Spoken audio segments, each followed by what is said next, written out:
CA final chapter 7 direct tax module 1 page number 7.30 illustration 5। ठीक है, तो देखो इसमें क्या बोला, ये एकदम इजी क्वेश्चन है। Mister Bharun has furnished the details. Income from salary computed as a standard deduction, ये सब नहीं लगेगा। इनकम फ्रॉम स्पेक्यूलेशन बिजनेस, ठीक है। लॉस फ्रॉम नॉन स्पेक्यूल, ये दोनों सेट ऑफ होगा, ठीक है, एक दूसरे से। फिर शॉर्ट टर्म कैपिटल गेन, ठीक है। लॉन्ग टर्म कैपिटल, क्या दोनों सेट ऑफ होगा? नहीं होगा। बोर्ड फॉरवर्ड है ना, नहीं होगा इससे। विनिंग फ्रॉम लॉटरीज ग्रॉस है, ठीक है। ग्रॉस तो ग्रॉस ही में लगता है आपका टैक्स तो। What is the taxable income for Varun 24-25 के लिए? Computation of taxable income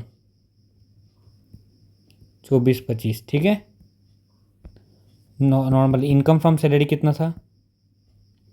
salary का था 170। इससे कोई चीज़ इससे सेट ऑफ नहीं होगा सैलरी से।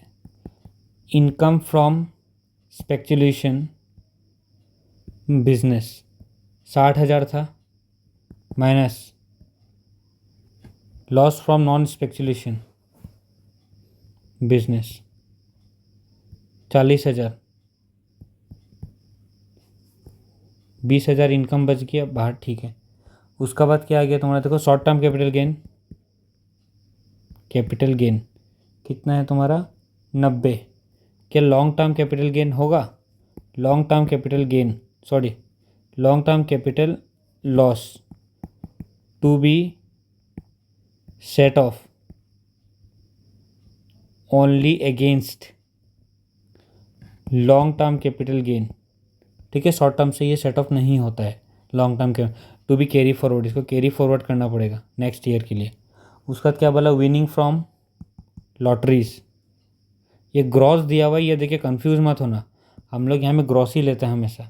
इस पर कोई आपका लॉटरी खेला और उसमें आपको टिकट का जो पैसा लगा ना वो भी माइनस नहीं होता है, पूरा का पूरा 20,000 पे टैक्स लगेगा।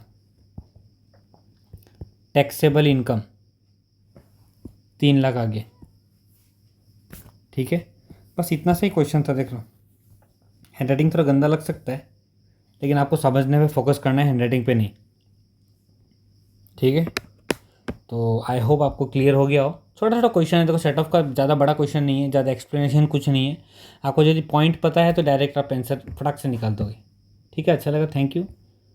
और कोई डाउट हो तो मुझे बताना, ठीक है।